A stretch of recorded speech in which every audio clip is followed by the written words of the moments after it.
grand opening, grand closing. Hoping my true motherfuckers know this be the realest shit I ever wrote. Against all odds, up in the studio getting blow. To the truest shit I ever spoke. Tupac. Boy, I'm telling you, yeah, you don't know what's about to pop off. Oh my God. Oh, listen. We about to, hey, sit down, relax. Get a beer, get a brewski, get that Henny. Hey, yeah, let's take it back. Let's take it back to the Tupac era. This is what I need you to do right now. I need you to pause this video, right? If you're 21 and over, or hell, if you're 21 or over, if you're not 21, hey, don't underage drink. But if you're 21 and over, this is what I want you to do. Pause this video. And if you don't have this, go to the liquor store. You're going to buy 2 drinks. You can get, the 5th. You're going to get yourself a Hennessy. And you're going to get yourself Red Alizé. Oh, we going back. We going back to the early 2000s. And we're going to mix some Blood Passion right now. 1 part Henny, 1 part Alizé. We're going to be on our Tupac grind. We're going Machiavelli. Fuck the bitch in the clique you claim. West Side for life. You know what I'm saying? We wildin' out here. Listen. The cap is crazy.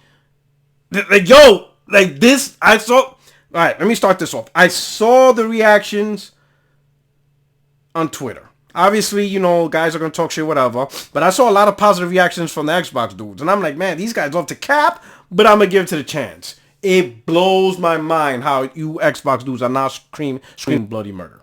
You guys are so disillusioned. And have a case of Stockholm syndrome. Like, yo, someone needs to do like a paper on you guys. Like a study. Like, this is... blows my mind, bro. So listen. Pause this video. Get some Blood Passion going. Sit back, relaxed. If you haven't taken if you just got off for work, hey, yo, go take a shower, get dressed, sit back and do what you gotta do. Enjoy this. Because we gonna dissect this bullshit. Alright, listen. This is going to be the truest word I ever spoke. You know what I'm saying? Because clearly nobody else wants to do it. Even the people on this goddamn show don't want to do it. It blows my mind what Phil Spencer got away with. Yo, this just blows my mind, bro, what he did. Yo, but we're going to talk about it. All right? Shall we start the show? Let's start the show.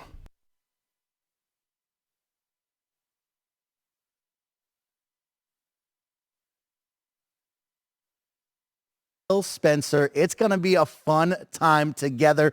Phil, let's just jump right into it. And it's a tough way to start this episode.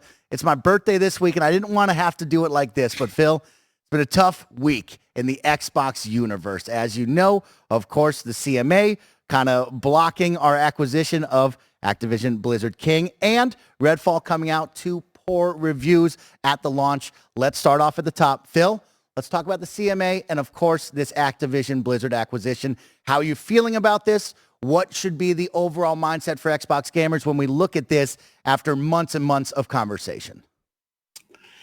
Yeah, we remain confident. Obviously, the news from the CMA, which for those not tracking all this, is the United Kingdom's regulatory board on acquisitions to block the acquisition. We'll be appealing that.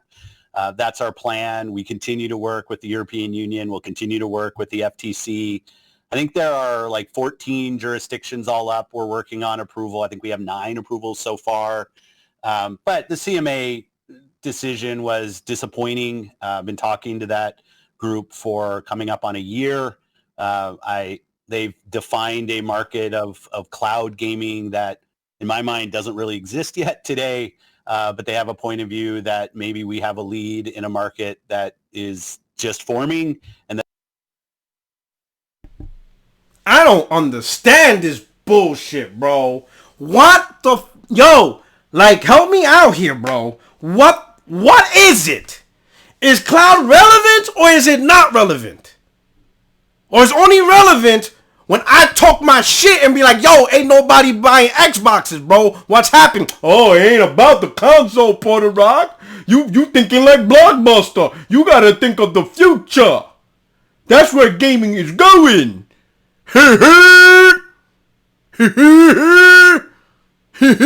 You can play Protorack. You just don't understand. You can play in the TV, man. Shut the fuck up.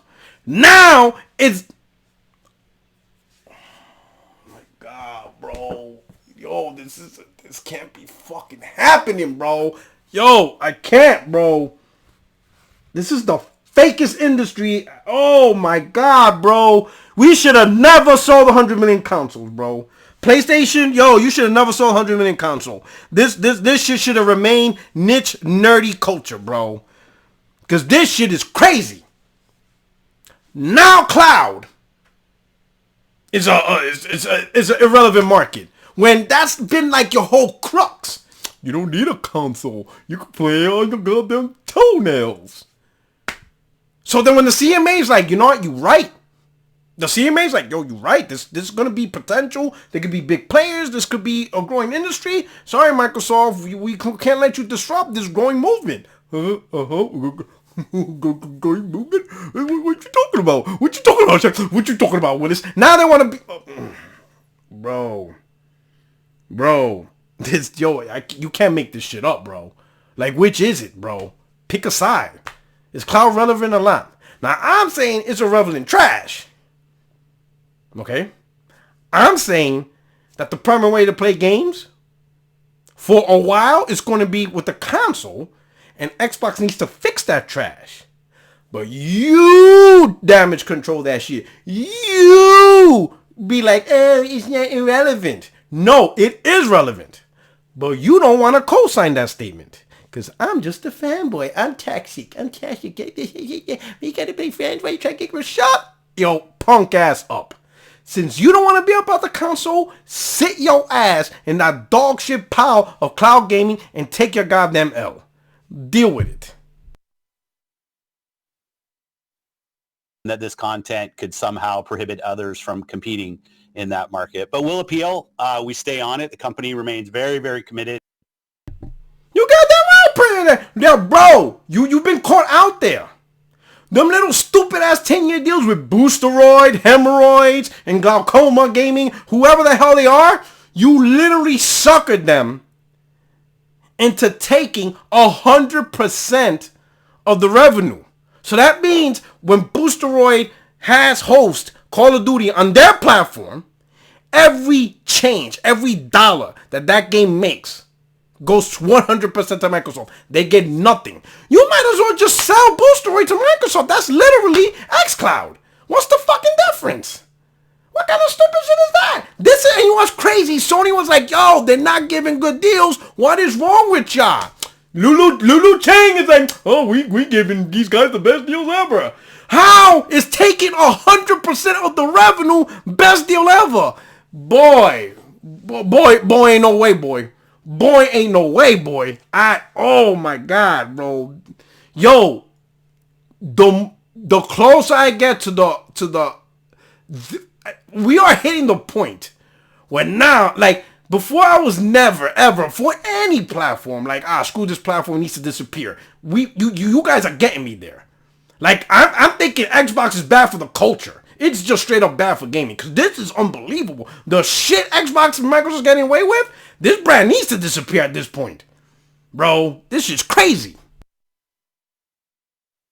We think Activision Blizzard King is not our strategy, but it is an accelerant for our strategy. So we're still heads down and working through regulatory. And what the hell is your strategy? Because all I heard over the last year is ABK. You ain't got no goddamn games. It's so bad that from Xbox content creators, they're talking about C-SPAN and government acquisitions more than games. So what's the strategy? It's 2023. I am pleased to hear that, of course, as a big fan of many of those gaming franchises over there. I'm looking forward to seeing this deal go through, and I'm glad to hear that you and the team are still hard at work at making this happen. It has been a long road. It's been a tough road to talk about it each and every single week, kind of falling apart, but I'm It's always happy the to hear Brits, isn't it, Mike? We're always the fly in the ointment. We just got to rain on everyone's parade. It's a tough one, Gary. Of course, we got to move on to the next one. Phil, of course, Redfall has released from Arcane Austin, and it's been a tough release week for that, coming out to low reviews and a lot of disappointment from many fans. Can you talk about that? What is your thoughts right now as we head into the... Prepare for this bullshit. Oh my God, bro. Just prepare. Prepare yourself. The first week of this game being out. Yeah, man, I'll start. I'll hit Redfall, but I'll just say all up. There's nothing that's more difficult for me than disappointing the Xbox community. I've been a part of it for a long time. How is it difficult? You do it all the goddamn time. At this point, listen, Phil, at this point, I'll be shocked if you actually deliver greatness. Like, disappointment is status quo. It's like normal. It's another Tuesday in the land of Xbox. Disappointment. Like, I can't remember when you didn't disappoint gaming. Like, I can't remember. I honestly can't. I obviously work on Xbox, head of the business, have a lot of friends, get a lot of feedback. And just to kind of watch the community lose confidence, be disappointed. I'm disappointed. I'm upset with myself. I kind of revisit our process. I think back to the announcement of 60 frames per second, and then we weren't shipping 60 frames per second. That was kind of our punch in the chin, rightfully, a couple weeks ago. And then seeing the game come out and the critical response was not what we wanted. And it's disappointing. And so kind of pick myself up. What can we learn? How can we get better? One thing I'll fight is kind of what went wrong. There's clearly quality and execution things that we can do. But one thing I won't do is push against creative aspiration.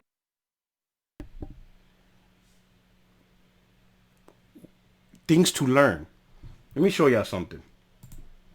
This is 2017, bro.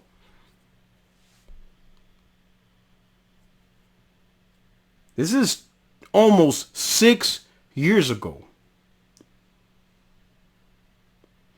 Yeah, and the crazy part is they didn't even ship a quality Crackdown 3. This is almost 6 years ago. Delayed Crackdown 3 again. This time into 2018.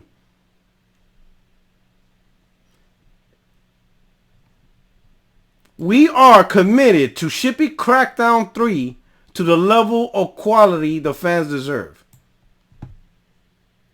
This guy's been talking about quality for years. What more do you have to learn in 2023, bro? Look at this shit. 2021, November. Phil Spencer talks Halo Infinite's botched original reveal. We should have been honest with ourselves. I don't think hope is a great development strategy. More disappointment. I don't like how we did it. I don't like that we showed the game, talked about it launching at the launcher console, and then within a month we had to move it.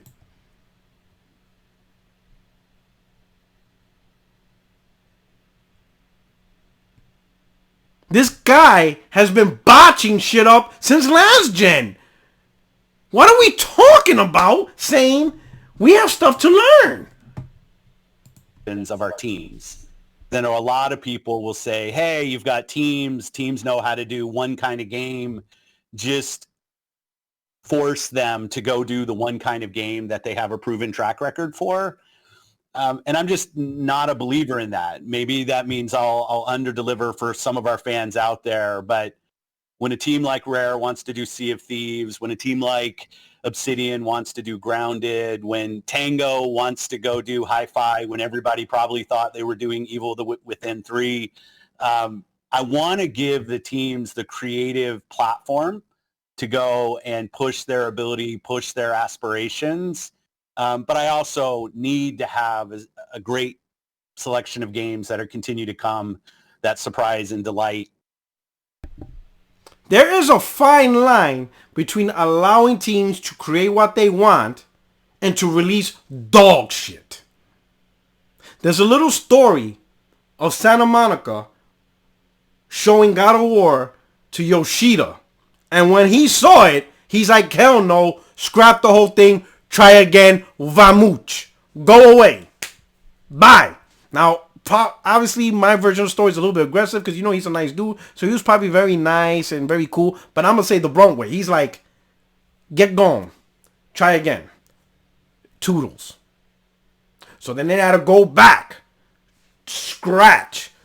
Go back to the drawing board. Go back to the pen and paper. And ultimately, we got God of War 2018. Simply because Yoshida saw what they tried to bring. Yeah. No. It's okay to tell a team, no. That is literally your job as the boss. That is literally. It's okay to be creative, but that cannot take precedence of establishing the overall brand that is supposed to project quality. Every developer in that team on the first part got to understand each and every one of you are a cog to this big machine. The moment you decide to become first party, the developer, you are now a cog. And every cog has to connect. And the overall mission of every gear that moves along is the brand has to project quality. So there's going to be times the brand leader is going to tell the individual cogs, no, you can't spin that way. And if you want to cry, hey, you don't give me the freedom, then go to a third party. Go somewhere else. You ain't got to work here. Bye. But we're not going to allow you to just release trash just for the sake of creative freedom so you can brag about it on a podcast, but yet the end product looks like trash. That's not how it works. And then on the game, but we got to give the developer the creative freedom, and yet none of y'all buy the games. Shut your ass up. Ain't nobody gonna replace quality of you gotta have creative freedom. There's gotta be a balance, and someone has to be the heartbroker. Someone has to be honest. And the people who are honest are the ones in charge of the brand, the entire platform. They get the final say. Hey, you want to create some new shit? Go ahead. Hey, we created this game. Yeah, that ain't it. Try something else. You know what? That might work. We'll take a chance on that. Redfall, and I'm not even in the industry, but I could have told Phil, screw this creative stuff. Do not release that trash, bro. Like, yo, you ain't remember Crackdown, Phil? You want to go through Crackdown again? You must like getting your ass beat, bro. Yo, sometimes I think he likes getting his ass whooped. This is just some dude who likes that shit. I think he likes that shit. Like, come on, bro. Our hands, and we under-delivered on that, and for that I apologize. It's not what I expect, not what I want. But, it's ours to deliver. So following up on that, Phil, so again, I appreciate the transparency on that, but there is a second component to this. And as you may or may not know, I talk to a lot of people in the Xbox community because I want to understand, what people are excited about, what they're frustrated about, things like that. So kind of sticking on this conversation about Redfall, but it's kind of a bigger general question as well.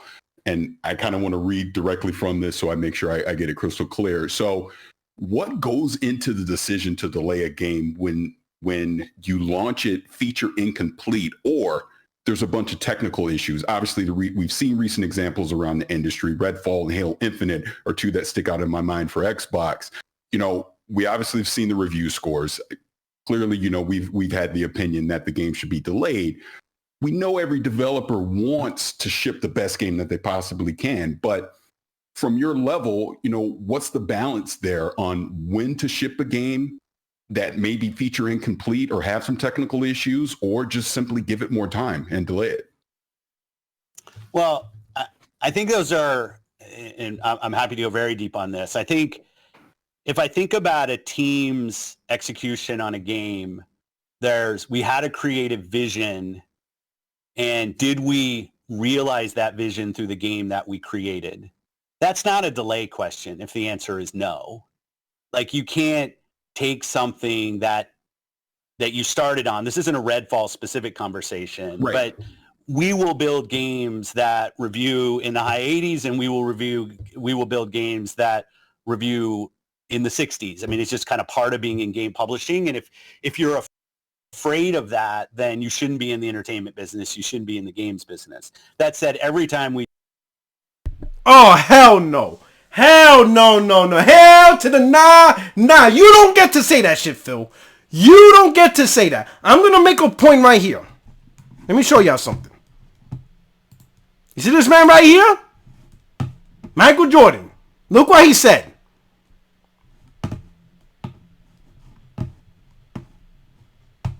He said, and I'm going to zoom out. He said, I missed more than 9,000 shots in my career.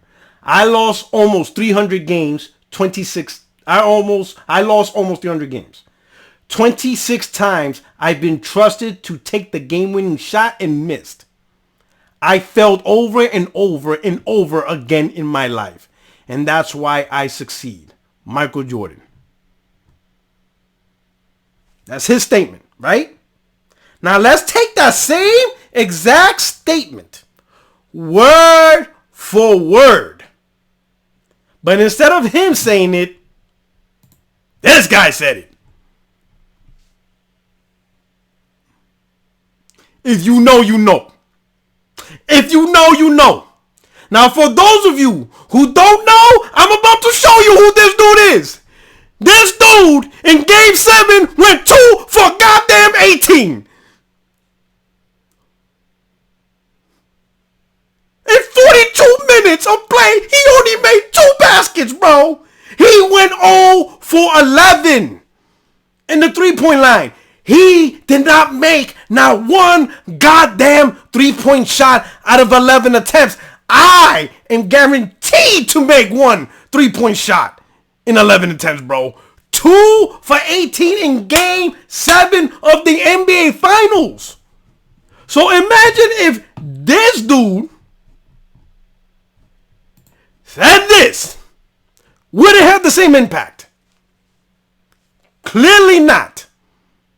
Clearly not. Because to be inspirational, to tell people, hey, you're going to take your L's, is because you've proven to get the W's. You're proven to be a champion. Phil Spencer's not a champion. Xbox is dog shit. They haven't done shit for him to get by. What advice is he giving? You haven't done shit. You ain't pushing out the goatees. You're not the brand known for quality and excellence. You've been looking like trash since 2013, bro. It's been a decade, and you've been looking like shit. Brother man, listen. There is a difference between this team having a losing season versus this team having a losing season. You know what I mean? This team are proving championships. So let's say right now they're in the playoffs and they lose to the Lakers. That's okay because they won championships. You can't win them all. But this damn team ain't done a goddamn thing. There is a difference between this team losing the next upcoming NFL season. Let's say they don't win the Super Bowl this coming season. That's okay. That's a cry different than this goddamn team having a losing season. Can y'all see the difference? Can you see the difference? This is Phil Spencer. This is PlayStation. This is Phil Spencer. This is PlayStation. This is Phil Spencer. Phil Spencer. PlayStation. You don't get to be this guy and talk like this guy. You don't get to do that. You don't get to be like, oh, you know, no, bro. You third place, bro. You garbage. You don't get to get no advice on this. You are crazy, bro. This shit is bananas. Over something below our own internal expectations that surprises us, we should check our... Did he say they deliver something below their expectation and surprises them. Bro, this is like normal, bro. Redfall is pretty much the standard. Shit like Hi-Fi Rush, which oddly enough is a little indie game, that shit's like the rarity. Come on, bro. Who you fooling? Our process. I don't look at the review scores on Redfall, and there are quality issues, and we're working on those.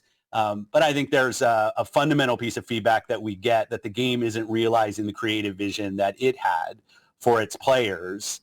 That doesn't feel like a, hey, just delay it. That feels like the game had a goal to do one thing, and when players are actually playing, they're not feeling that thing. They're not feeling the creative execution of the team. What it feels like is you don't know what the hell you're doing. That's what it feels like.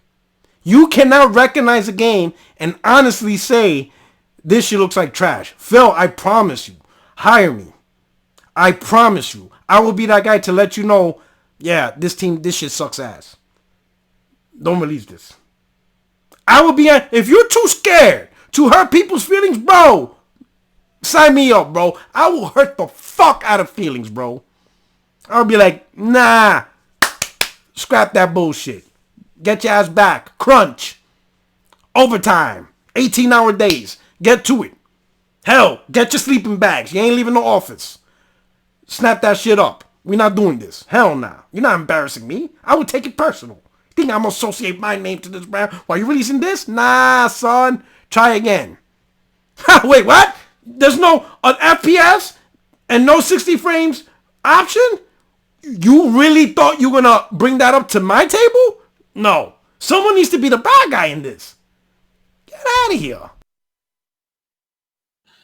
When a game needs to be delayed, what we did with Halo, we did with Starfield, we did with Redfall, because the production timeline is saying we have this vision and our production timelines don't get us to the completion of that vision, we do delay games. We do that. Learning about the quality, there are clearly, I've seen them. I know there are bugs in Redfall that's launching. But when I look at like the crash rates on the game, because we get all the telemetry of everything that's happened, it's not out of proportion for a game that has just launched. It's kind of in the pocket of what we would expect. That's not to deny any of the animation, streaming of texture bugs, the AI bugs that we've seen. We will go work on those. But when I look at the review scores of this game, it's did we have enough of creative differentiation in our core idea? And did we realize that creative ambition? I'm a huge supporter of Arcane Austin. Their track record is awesome. I love a lot of the great games that they've built. This is one where the team didn't hit their own internal goals when it launched. I think it's maybe a little simplistic to just say. The question is this. Who was the one that certified the game to be released? We keep hearing internal goals. Goals. Somebody has to be the decision maker. Somebody has to be like, this doesn't meet the metric. Like, this is just a bad product. Scrap this. Like, listen, either fix it or we're just scrapping the game. I'm sorry. This is just not it. Like, they're talking about internal metrics and all that stuff, but who's the decision maker that says yay or nay? Hey, if you would have just delayed it 3 months, the core creative of the game would have delivered on something that was different than what it was. So I look at them in different camps. If there's a production timeline issue, we've been open to delaying. If we just have more bugs than we should have at the end of a game, we're open to delaying. At some point, we have to have a creative vision and put the game out, and reviewers and players will tell us what they think. Quality, this guy's being slick. The creative vision, meaning what game you want to put out. Sure, they wanted a multiplayer, co-op, first-person, hunt vampire game. We got the creative vision. The monsters, whatever. But does it fundamentally work? Does it take advantage of the console that we promise eats monsters for breakfast? There's certain metrics. Does it look good? The texture, all this stuff. There's certain metrics of quality for that creative vision. Sure, you see the creative vision, but it's fucking trash. Even something as basic of having a performance mode you couldn't even accomplish. That's not creative vision. That's just piss poor management. You cannot tell me the creative vision was to purposely release a game without 60 frames, bad AI, dudes are moonwalking everywhere, some characters don't even attack. They said even on the hardest level is brain dead easy because they just don't attack you. Some basic thing as enemies reacting to light doesn't happen. I see one game the guy just elbowed everybody. Like the whole game is just bad. It's just a bad game. That has nothing to do with creative vision. You cannot tell me the creative vision is to recreate this gen's ET.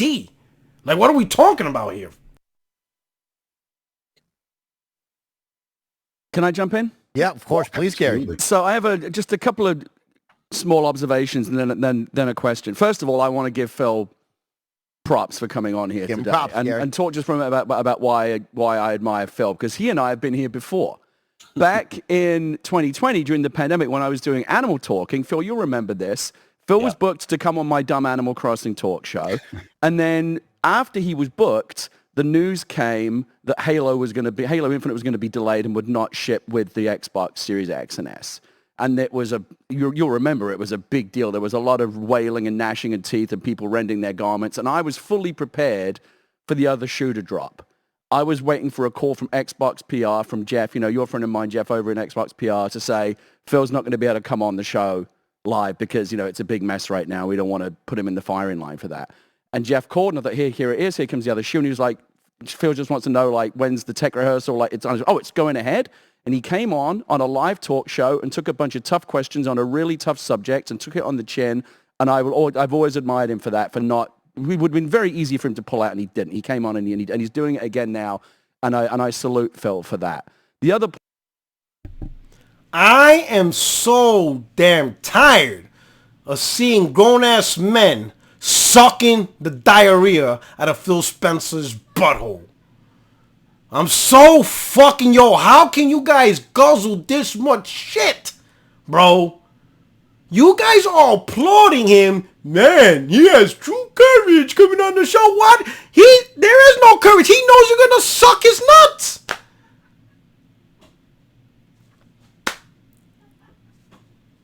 Oh, he's here to face the tough questions while I'm licking his butthole. He ain't afraid about you. He owns all of you dudes. He knows who runs shit in there. He knows he's the top dog in that show. He owns that show. That's his show. Oh, Phil, you have real courage. If Phil has true courage, come to 60 frames, no lag. Let's see this courage. Come to my show. We'll find out his courage. We'll see how much courage he truly has. You kidding me? How you gonna claim your show, man, he's asking the tough questions, yet you start out, man, I really admire you. Oh, gee, Phil. Why, you have a picture of him butt naked on a bearskin rug?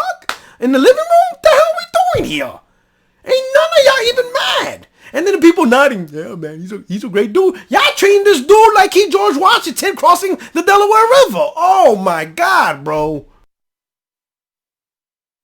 I want to make is that every time, there may be some Sony platform warriors out there right now crowing about the fact that Redfall has underperformed. Just want to point this out as a creative.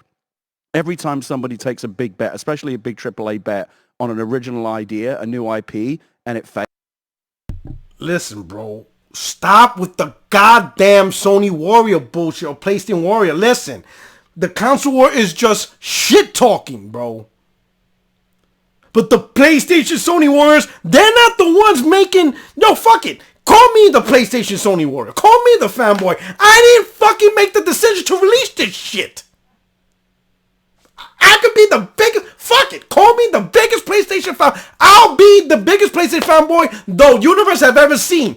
But I did not tell you to spend $500 on Xbox. I did not tell you, or I did not tell, Arcane, hey, release this shit, dog, this trash-ass game. I didn't do that. The worst you can say to any fanboy is you're just on the internet talking shit. But the money, the decision makers, Phil Spencer probably makes like 7 figures a year. He's probably making $5, $6, $7 million a year. I ain't making $7 million a year feeding you shit. He is. Phil Spencer's the one making 7 figures, and he's feeding you shit, and he has a nerve. I just feel real bad. While the fuck he's eating steak tartare and caviar off the coast of Madrid. Are you kidding me, bro?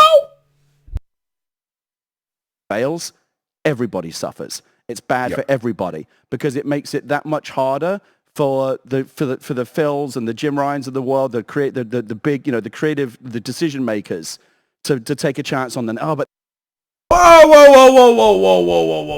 Don't tie in PlayStation. Shall we recap? Let's recap this again. This is PlayStation. This is Xbox. This is also Xbox. This is PlayStation. Xbox. Quiz time. Who would be the console brand that represents this? That is correct, PlayStation. And who's the console brand that will represent this? That is correct, Xbox. You spot on. Let's not confuse them. Don't allow them to now throw in PlayStation to this. PlayStation doesn't have a problem with this. The brand is about quality, game of the years. Is there a bunch of hiccups? Dustin Legary asked a question. He's like, hey, why were the games that Sony had to this level problem? And people were only able to name 2. Days Gone and the PC version of The Last of Us remake. 2 games in 10 years when you think about it. Think about the year span of PlayStation. And it's just 2 games. Days Gone and the PC remaster of The Last of Us. Not the PS5 console version. Oh no, we ain't touching that. The remake was phenomenal in terms of, quality build. That's the difference. This is why I'm talking about where you can be a Michael Jordan, right? You can be a Michael Jordan and say this. You can say you missed 9,000 shots. You can say that the team relied on you 26 times to win the game for them and you failed. But you delivered championships. He delivered 6 rings. 3 in a row, 2 separate occasions. Back to back to back. He left, blah, blah, blah. He came back to back to back. So it's okay to miss 26 times. It's okay to miss a lot of shots. It's okay to have losing seasons. But you're a proven championship. No one expects perfection here. You can't achieve perfection. You cannot go enter something and every single non-stop year you just win like nothing. That's not possible. But you generally overall developed the pedigree for greatness. Xbox ain't there, bro. No. What we doing here? But the last time we did that, it didn't work. Like maybe let's just make a sequel to the next thing or let the algorithm tell us what to do. So every time somebody takes a risk on something new, and especially if it involves something different in game design, let's try something that has been done. When it doesn't work, it hurts everybody. So I just want everyone to be clear. This sucks for everybody. And I see it in my business, I see it in Hollywood, I see it in film and television. It's why so much content is so... But is this new? Like, is Redfall technically new? Like, is it like Death Stranding? No. It's pretty much Left 4 Dead with vampires. It's Back 4 Blood with vampires. It might be new for Arcane, but it's not new to gaming where you're trying to expand and do something creative like what Kojima did, right? I can understand, let's say like Kojima. It was a quality game in terms of competency and technical. Kojima won't allow this bullshit, but but some people felt the game was boring. That's created differences. You have a quality game, it runs good, it graphically looks good, but it's boring. It's a FedEx simulator. And then some people love it. It's a very divisive game. That you can say is an issue of a creative vision that the audience may not accept. But no one's gonna say Death Stranding is just broken dog shit. That ain't it. Generic and derivative and formulaic because everyone's afraid to take a risk. And when something new succeeds, it's good for everyone. When something new and original fails, it's bad for everyone. So I just want to acknowledge that this is like a big shit sandwich, and we all have to take a bite, including the Sony people, including everybody. Yo, don't you ever say, including the Sony people, shut your goddamn mouth. You have to accept this shit. You. I ain't got to accept a goddamn thing. This is not my problem. Okay? The only thing I'm trying to do is spread the truth so this disease doesn't spread. The bad apple spoils the bunch. I'm trying to chuck that apple away. Put that shit in the landfill. That's it. I don't want this stupid ass disease that Xbox filth is spreading. And we're gonna get into that. You're gonna see the craziness. Oh boy. Oh, wait till we continue watching this interview. So don't even say this is an L for Sony people. No. Sony people, Nintendo people, we got quality games. Nintendo knows quality. PlayStation knows quality. So no, this is an Xbox problem exclusively. This is probably the only exclusive Xbox really has that has been holding on for like 10 years. Exclusive trash. Exclusive dog shit. That belongs to Xbox. Specifically with the audacity of this dude, bro. Sorry, this is a long time. It's specifically with a question for Phil. I want to talk specifically about Redfall. When you say that you're disappointed in the reaction, that to me suggests that the reaction was something different than what you were expecting, what you were hoping for. But I know that when these big AAA games, they get subjected to all kinds of internal testing. Focus groups come in. There are third-party companies that will come in and even write like mock reviews or come like hit detection out that will tell you, here's what you can expect the press to make of your game. So usually you've got a sense of what the game is how it's going to be received before it's released, so you can be prepared for it. So Phil, when you say you're disappointed, does that mean that you thought the game was going to be better received, or was it in line with expectations? How surprised were you by the reaction, or how, like, internally, how much do you know? I feel like this one, people we know the game it has problems. Like, to what extent was this different from what you expected? And also, and sorry, I know I've been talking a long time. And the second part of that is, when a game is released now, it's not like the old days when a cartridge was shipped in a box and the release of the game was the end of the game's like development cycle. Now it's just the 1.0 release is just a point on the roadmap. To what extent, given that what we're talking about here is not just 30 frames, but design issues, things that may be more conceptual, to what extent do you think, or are you committed to continuing to work on the game and getting it maybe a year down the road, Cyberpunk, No Man's Sky? We've seen these redemptive stories in the past. To what extent do you hold out hope that you can still get the game closer to where you wanted it to be at launch? I know that was a lot. No, at first I thought your words about creative ambition of teams, you especially, I mean, you've lived this, you've done this, are very well said. Oh, this dude's about to go around in circles, bro. I don't have to tell y'all, bro. He's gonna go in circles. And very spot on. So thank you for that. And that's why I love your voice in this community, because you've created, you've seen kind of ups, and as anybody in the industry. Yeah, you love him because he kisses your ass. That's why you love him. How does a dude fail so much and be loved so much at the same damn time, bro? This shit is crazy, bro. We've all seen downs. And on the score, yeah, we do mock reviews for every game that we launch. And this is like double digits lower than we thought we would be with this game went through our mock reviews. And that's what's one of the disappointing things. Like we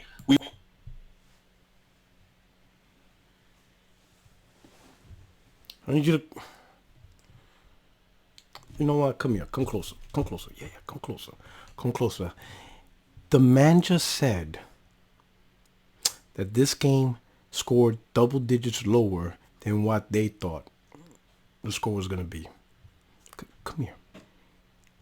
They actually thought this game deserves a higher score.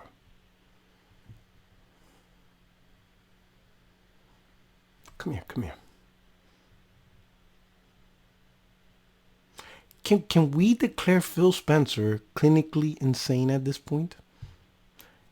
How do they have internal metrics that determine this game should have been rated higher?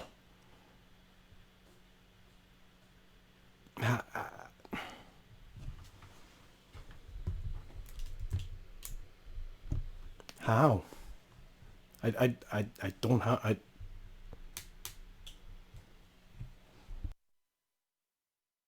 Never strive to launch a game that we thought was going to review in the low 60s. It's not part of our goals. If you look at our review scores over the last year, it's not a defense at all. If you look at the review scores over the last year, I think the teams have done a better job in upping the level of quality of the games that we've shipped. Some of those games first shipped on PlayStation, but still, when I go through the list of the games, you still have to build a game, you still have to ship a game. And this game was significantly below our internal metrics in terms of where it actually reviewed. But that's not on anybody but us. Like, we have to own that. In terms of our commitment to the game, absolutely. The team at Arcane is on taking the near-term feedback. We're still working on the 60 frames per second. We have a good timeline for that. We're committed to getting that done. And we're going to continue to work the game. Is anybody going to give a shit? Like, in 3 months, they add a 60 frames patch. You know what's crazy, bro? Like, listen, Xbox dudes, like, listen. When PlayStation updates their games, they're updating their games with advanced frame rate features. For example, Spider-Man. When they updated Spider-Man 60 frames performance with ray tracing. And then they updated the game again once they finally got VRR to the console. Remember when how bad Xbox fanboys made fun of PlayStation 5 with no VR? Well, when PlayStation finally got VR, they did it better than Xbox because they used VRR and 120 Hz to actually push more performance to the games. Spider-Man, you can play the game with VR enabled, 120 Hz enabled, unlocked. 4K with ray tracing unlocked. And tests has been shown that it gets around 60 FPS. You can play the game in quality mode with VR, 120 Hz, and play in quality mode. And it hovers around 60 frames. You can get ray tracing performance at 100 frames. They improved Rift Apart. So instead of 4K 30 with VR and 120 Hz, it's 4K 40. And you'd be surprised those 10 extra frames does provide a better experience. You see all these multiple options with VRR and 120 Hz. Like Sony, when they patch their games, they patch it beyond just simply saying, oh yeah, we finally added a 60 frame mode. No, they're going beyond that.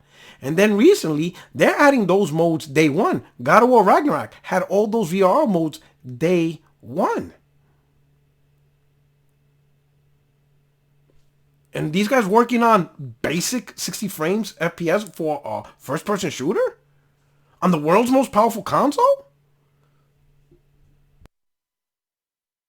I think we've shown a commitment to games like Sea of Thieves and like Grounded to continue to go and build games. But I also know that these games are $70, and I'm not gonna I'm gonna take full responsibility for launching a game that needs to be great. I think what I have with the Xbox community, what I am a part of, is a team. There's still questions that pop every so often of how committed is the company to this category? When are we just going to push Xbox out of the market? There's a lot of Twitter firing of Phil right now, which is fine. I'm way overpaid for the role I have anyway. So from his mouth, he's way overpaid. That dude's making bank. And for what? What is he doing being overpaid? Overpaid and underperforming. The American way. That's my responsibility. But we will remain committed to the game and the players as long as the players want to go play games. And that's my commitment to the community. I'm kind of at a low point right now in terms of my delivery on that commitment to the community. But it very much stays. I want to support the team. I want to support the creative ambitions of the teams, and I want to support the players. And we let a lot of people down this week with the launch of the game, but we will continue to strive on. You have to, right? That's what creative is about. No, you absolutely do. And to kind of start transitioning this into hopefully more happy news, but I do want to address something, around that. Obviously, today you announced the Xbox Game Showcase, which will be happening this June. And obviously, there's going to be a lot of new reveals and surprises that come out of that, which is great. But I am going to bring it back again to another common theme that I do hear through the community. And I've actually said this to you in the past, but it's about communication. coming from Xbox. I do feel back in 2021, you did a fantastic job with communication, which arguably has been the best year during this current generation of Xbox. Obviously, we know that 2022 was a light year for Xbox as far as releasing titles. Now, last year, during the showcase, you had the 12-month plan. You didn't necessarily deliver on all the games coming. No, we didn't deliver. Not necessarily. We didn't deliver. Yeah, absolutely. So my point of bringing that up is this, talking about some of the lessons learned that come out of that. And obviously, even with not every game making the 12 months, going back to, again, game development, things happen. Things aren't always going to come on time. But as we go into this showcase, one of the common themes that I hear is I don't know enough about things that you've announced in the past, like even more specifically going back to 2020. And I'll just run down a quick list of it. Vowed, Perfect Dark, Everwild, which is something we really don't know that much about. Fable, State of Decay 3, Contraband. Obviously, we've seen a little more in Hellblade 2. We have studios like In Exile and Compulsion Games that we know are working on things, but we haven't seen any real updates on that. So I titled all my questions Balance and Communication, because even in this, it's like, what is that balance on when you show something that is going to be years down the road, and kind of that cadence of providing updates along the way. And obviously, as we go into this showcase, not that you need to reveal anything specific here, but what were some of those lessons learned from last year's showcase that you'll bring into this one? Yeah, and you might try to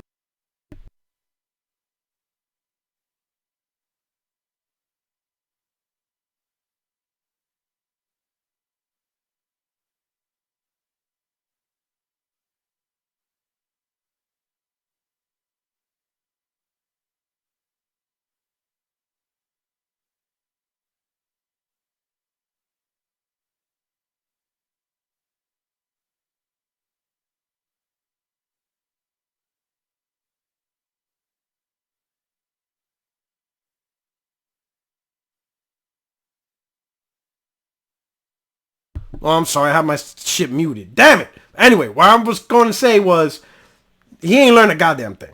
He ain't learned a goddamn thing.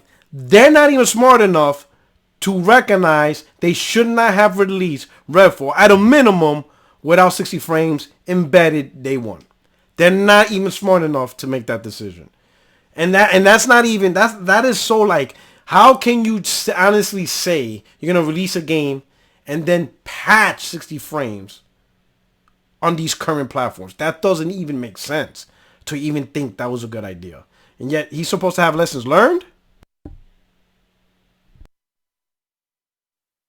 Me on positive. I'm not in positive mode this week, so I'll apologize for staying in kind of cranky mode. But in terms of lessons learned, and I'll even go back to the Redfall videos on IGN of showing videos of the game running at 60 on PC, at the point knowing that the game was going to run 30 frames per second at launch on console. Like, we have to be transparent about what we're showing, that what we're showing is representative of what our console customer was. You heard him. He knew the game was launching at 30 frames. And at no point did Phil say, you know what? That's not a good idea. Launching this game at 30 frames is not a good idea. We have the most powerful Xbox. We argued with RDNA 2.0, all this shit to ad nauseum. And we can't even do something as basic as release a first-person shooter at 60 frames. We are not releasing this game. It's not going to happen. We're going to delay it again. How long do you think you need to get 60 frames? Oh, we're going to need about 3 more months. Do you know what? Delay it for 4. Hey, sorry fans, we're looking for the build quality. We're delaying this game 4 months. Get that 60 frames going. We're not releasing this game at 30 frames. It's just not going to happen.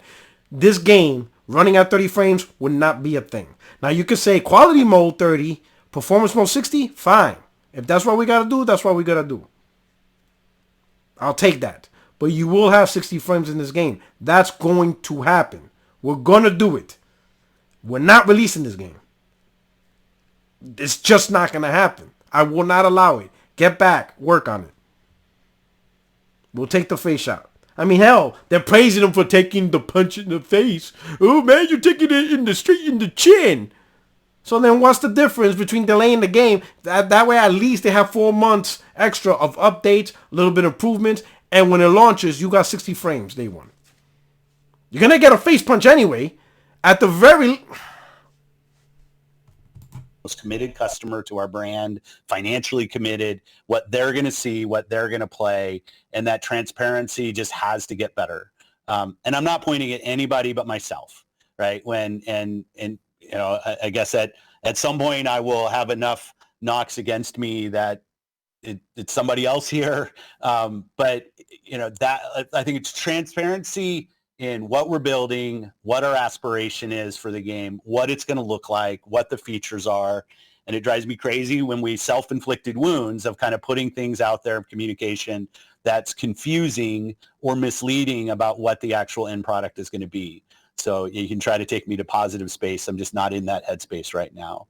That said, when I go and I look at Showcase, and I'm not going to try to oversell Showcase here because if I were on the other side of watching this, it's like, hey, after Redfall, I'm going to put my hands on the controller, and that's what's going to take to kind of prove to me. But that's not what Showcase is. So I'm very enthusiastic about Showcase. We're going to announce some things that people haven't seen, some new games. We're going to give updates to some of the things that were on your list. The other thing that gets me really excited. Does a showcase mean anything anymore? Like, Sony hasn't shown a showcase in 2 years. They just they do these little state of plays, and they ultimately release quality games. So goddamn point of all these damn showcases, and you flop, and you fail. What's the damn point? Excited is when I look forward over the next quarters, which has always been my focus of how do we get a big game out every quarter at quality, that things are lining up finally after some of the slowdown through COVID. I'm tired of talking about that. But I can now see that we've got games coming every quarter that I think will surprise and delight our customers. We still have to deliver on the creative. We still have to deliver on the technical. Not every game we ship is for everybody. Now, I'm going to skip and look for some parts here, because we need to get to this video is kind of long, but I don't want to over-endure it. I'm going to skip to some scenes. Bear with me. We know that. Like, I don't want to... Cloud initiative, everything. I love all the services and the marketing message that you present to the community. But to your point, and for me personally, I have Game Pass. My kids play it. We all love it. But you even mentioned, delivering quality experiences every quarter, things like that. That's the sentiment that we get from the community right now. That's the sentiment that I even have of, it's great to talk about these things. I think we've been talking about them ad nauseum. It's like, when are we going to get to that point of actually delivering these experiences? I just ran down those games. There's 20-something studios. Forget Activision. Xbox Game Studios, what it is today. There's more than enough studios and titles out there that we're all anticipating. And I think that is the common frustration that I see out there from people, that it's like, we're tired of hearing, wait till next year. And I know you know that, but I know. Yeah, and yeah. This year started out well. Yeah, I yes, thought it Developer Direct was received well. The team did a really good job, I thought, with the messaging around to your point, around setting expectation. And I will even say, yes, I'm rooting. This year started like dog shit. The best thing you got was a 4-hour indie game, bro. That y'all fabricated. That y'all try to fabricate game of the year level, and it's already forgotten, bro. And y'all had the nerve to talk about one and done, bro. The nerve of you fanboys. Oh my God, bro. For the home top. But if I look at the reaction, I think we've already... You will watch the prices drop. Funny. Paris was just talking about what have you learned. And I want to go back to that in the case of Redfall, even just as a case study for things like this when they happen in general. I skipped ahead because this wasn't one even gets good. The only game to stumble out of the gate this week. Look at the PC version of Jedi Survivor. What a mess. Unacceptable that game shipped in the state that it was. And they must have known. It was, oh, geez, the game has bugs. No, you knew, and you shipped it anyway. So EA Respawn, for example, even on a massive title like that, it's going to be a Game of the Year contender. We all know that. But like the PC version was unacceptable. My understanding is the PlayStation version's a bit of a mess as well. So we're still seeing this stuff happening on the regular. just in general, when things, I'm fascinated, as you might know, I'm fascinated by the subject of failure because I've experienced a lot of it in my own career and in my personal life as well. And I think about it a lot. The number one quote that I stole from a person much smarter than me, I talk about it all the time when I talk about writing at creative seminars and things like that, is failure is not the opposite of success, it's a part of it. But that's only true if you can get past feeling sorry for yourself when something fails and sift through the rubble and start figuring out, well, what can we learn? What can we learn from this failure? What can we take from this? What is teachable? And so I wanted to ask Phil, both in general and in the case of Redfall, I know you said you were going to work in towards kind of turning the game around, but like, do you have a formal process? And what does it look like in the case of Redfall when something doesn't meet expectations? Is it something you get into right away, or do you wait for the dust to settle? What is the post-mortem process? What is the what went wrong and how do we prevent this from happening again process look like at Xbox? Yeah, it's a great point. And I think I love your quote, Gary. I might lift that from you. People don't have to care about this, but I'll talk about it. When we acquire studios, there's games that are in development when we acquire a studio, and then there's things that are either really early in development or not even conceived yet. And I think we need to improve on engaging in games that are midway through production when they become part of Xbox.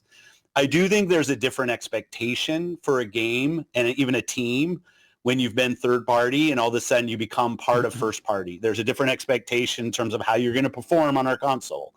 I think there's a different competitive set when people look at what this game is and the other games that they're going to say, hey, I want this game to feel as competitive as this other game on another console platform in our case.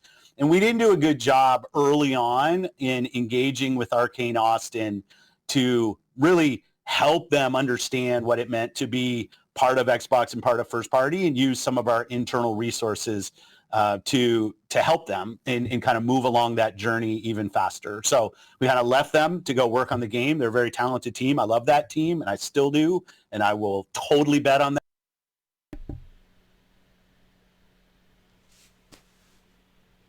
Like, how is this a revelation? Like, how is this a revelation? Like, how is this something you just realize you're responsible to do? Again, if I worked at Microsoft, let's say if I was below Phil, or two leadership roles below Phil, that's like one of the first talking points. The moment from the moment we're just talking about the acquisition of Bethesda. Bro, listen, people, this is not hard. If I was at the table, just halfway into the conversation of Bethesda, I would have brought up, all right, gentlemen, hey, we need to come and strategize how we're going to fold Bethesda. Sure, they have ownership, but we have to provide them with everything we know. We have to provide them with the tools, give them all the secrets and trade of our console and our platforms and all that stuff, how we're going to merge them so that way they have access to stuff they didn't have as third party. Okay? And I want to know, hey, Coalition, you're doing a very good job with this. I need you to visit, go to Texas, where are they at? I need you to give them pointers, look at the projects. Hey, Ninja Theory, all these key players, turn 10. I need you to send, I know you're busy, but I need you to send a couple of reps, look at some of their stuff, look over their tool sets, and then, we need to strategize a plan. Because they are now part of the first party family. We got to, sink them in, okay? And then once the Bethesda acquisition is done, hey, I'm taking a plane to Texas. Hey, this game Redfall's coming in. Hey, I'm going to take hands on. I want to look at it. And I'm going to fly. I'm flying. I'm buying a plane ticket. And if Phil comes, oh, no. Just let them do what they want. No, Phil. That's not how we roll. Arcane's responsible for Arcane. We are responsible for Xbox. That is our brand. We cannot pass off that responsibility to the developers. That is our responsibility. So, hey, I'm going to get my per diem, company flight. I'm going to get that private jet. I'm going to Austin. Where are they at? I'm out. See you in 2 weeks. I'm going to fly down there. I'm like, hey, guys, welcome to the Xbox family. Cool. Hey, I heard about this Redfall thing. Yeah, that's great. I'm excited. Can I take a look?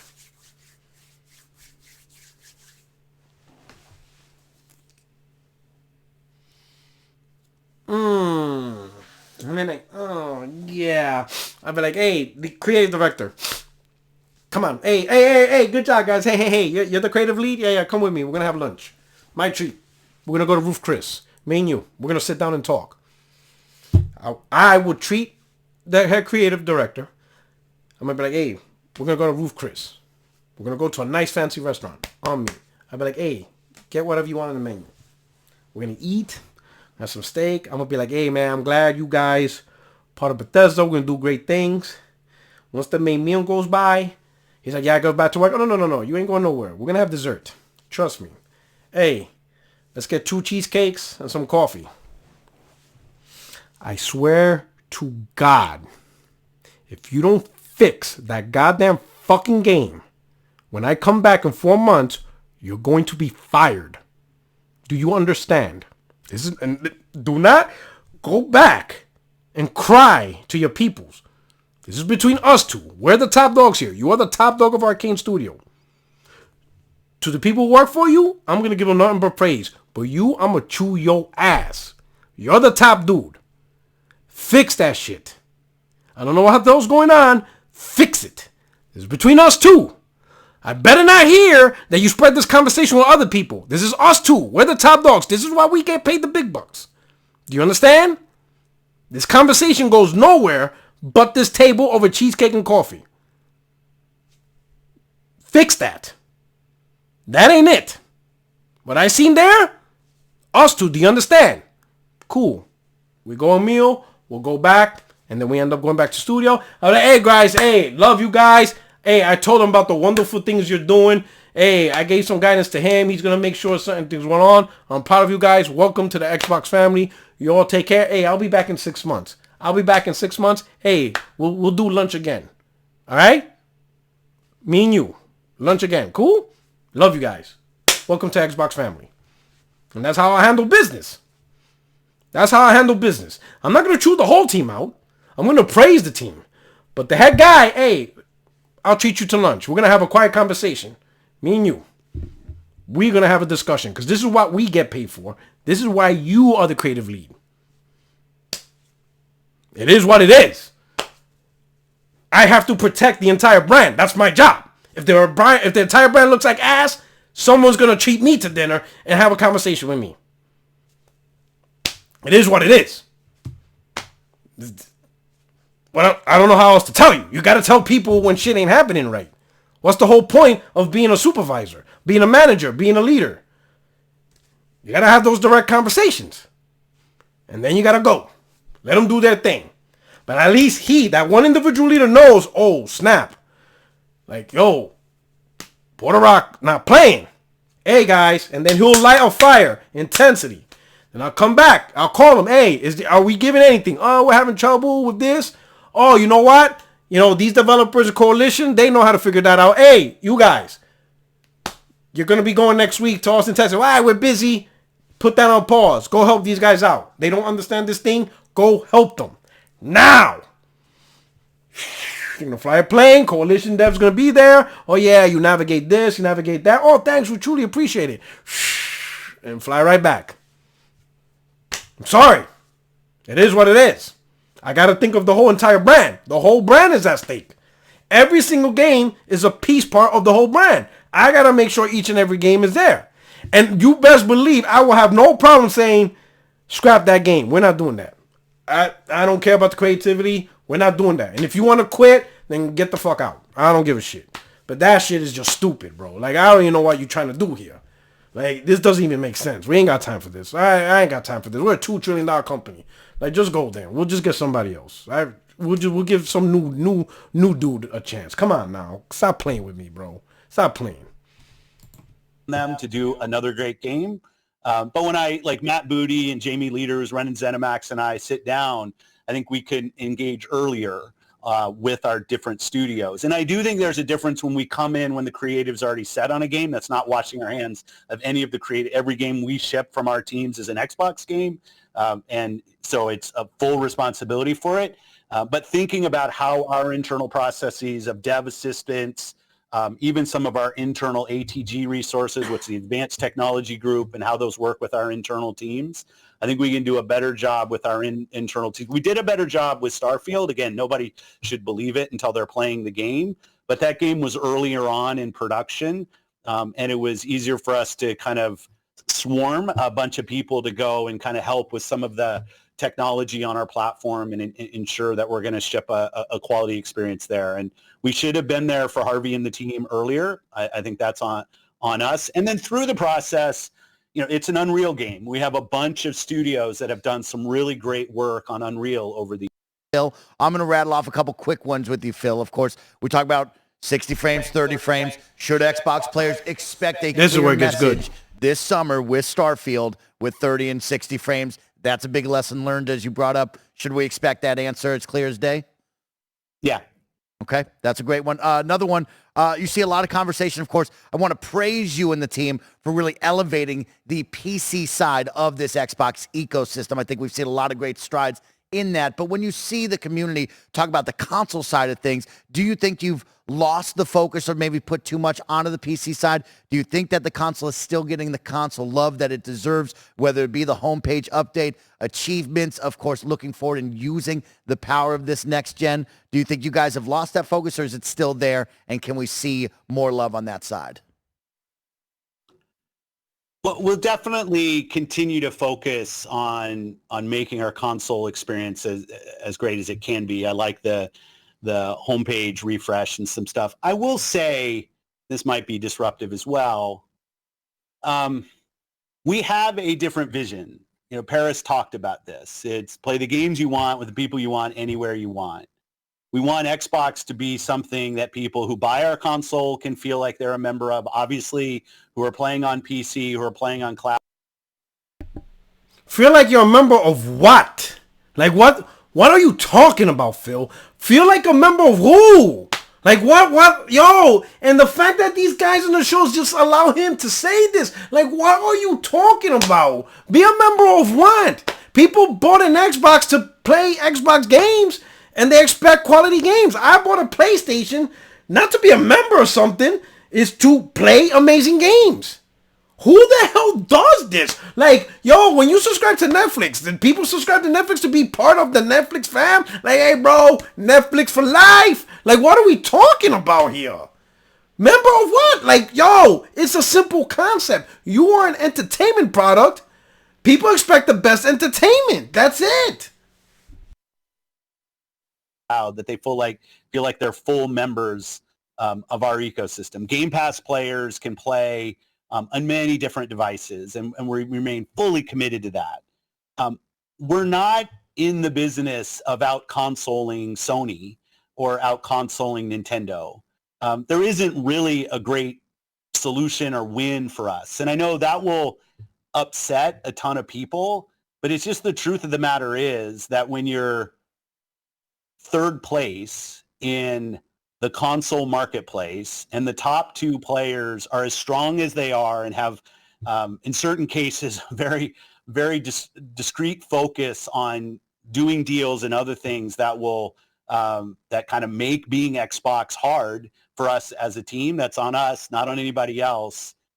Our vision is that everybody who's on console has to feel like they have a great experience and they're a first-class citizen. They've invested a ton in our platform. But we are not in a position, and I see it out there. I see commentary that if you just build great games, everything would turn around. It's just not true that if we go off and build great games, all of a sudden you're going to see console share shift in some dramatic way. We lost the worst generation to lose in the Xbox One generation, where everybody built their digital library of games. So when you go and you're building on Xbox, we want our Xbox community to feel awesome. But this idea that if we just focused more on great games on our console, that somehow we're going to win the console race, I think doesn't really lay into the reality of most people. Like 90% of the people.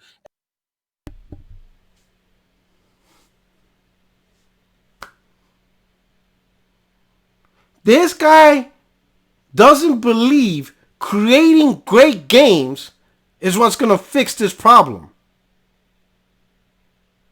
Like, why would people even give a damn about being on Game Pass if it doesn't have great games? Like, this man literally said to us, creating great games is not going to fix this. Listen, you don't even have to worry about outselling PlayStation. The issue isn't really, the reason why PlayStation is outselling the shit out of you is because no one wants to buy your product. Even the guys who have PlayStation don't want to buy an Xbox. They don't even want it as a complimentary console because you don't have the great games, bro. Yo, you literally spat in the face of Seamus Blackley. He literally, the father, the creator of the Xbox literally said himself that if you have the great games and you have the games people want to play and it's on Xbox, people will buy an Xbox. Phil, this is not even a new concept. Phil, I promise you, Phil, if you create the banging titles, people will buy your Xbox. And sure, they may not say, I'm going to get rid of my PS5. But that doesn't mean that they won't say, I'm also going to get an Xbox. I got a PS5 and I got an Xbox. Why do you have both? Because Xbox got banging games that I got to play. Even the hardcore Xbox fans who prefer Xbox, they still got PlayStations. Even though that's not their preferred platform, they play all the multiplats on Xbox. So why did they still buy a PlayStation? Because it has the banging games. You cannot, there is no goddamn way anybody can honestly agree with what Phil Spencer's saying. There is no way any gamer can co-sign the statement that if a product has great games, that's not a way to fix the problem. That's literally the cause of your problems, Phil. Everything is stemming from the fact that you lack quality games. No one cares of playing mediocrity 100 different rates. Oh, I could play mediocre trash on a phone, on a TV, on my watch. No one cares about that.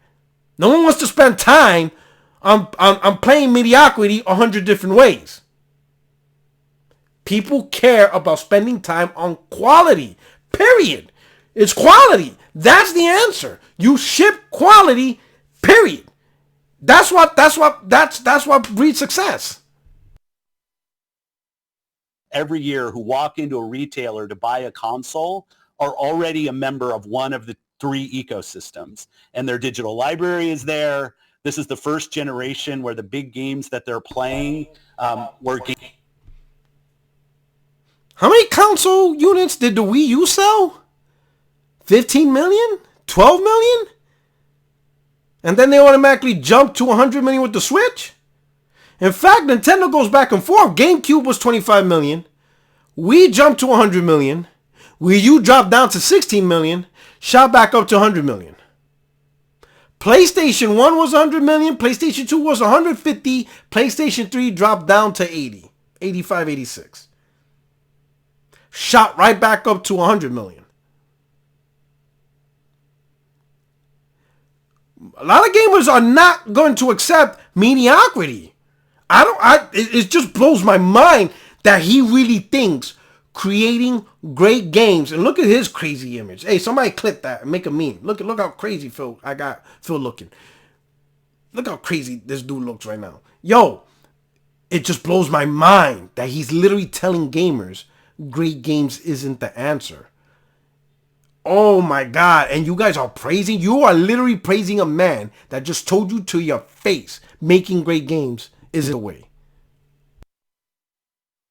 Games that were available last gen, when you think about Fortnite and Roblox and Minecraft, like the continuity from generation to generation is so strong. I see a lot of pundits out there that kind of want to go back to the time where we all had cartridges and discs and every new generation was a clean slate and you could switch the whole console share. That's just not the world that we are in today. There is no world where Starfield's an 11 out of 10 and people start selling their PS5s. That's not going to happen. No, it's not going to happen. Because one game is not going to make a person completely give up on PS5. But what will happen was be like, hey, yo, that Starfield game is a hitter. Hey, yo, Avowed. Hey, yo, Hellblade 2. Hey, yo, Project Mara. Hey, yo, this game. Hey, yo, that game.